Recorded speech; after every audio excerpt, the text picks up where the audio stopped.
Hi, I'm Patrick. I'm the head of engineering at Visor, and I've been here since the beginning.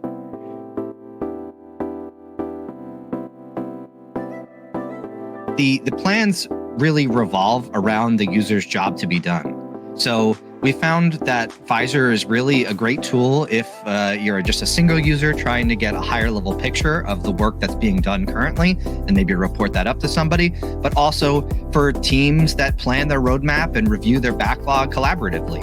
And really, there's a whole gambit of use cases that are in between. So we designed Visor to be flexible and non-prescriptive about how work gets done. We're often making improvements to Visor's integration features, and it was kind of a fun change of pace to integrate with our payment system to make a more automated user upgrade experience. Technically, there's always a challenge when you're talking about dates and times and time zones. I'm sure all engineers will know that that's not to be taken for granted. So we did spend a lot of time making sure that the plans renewed on the right schedule so that users could anticipate when and how much they would get charged.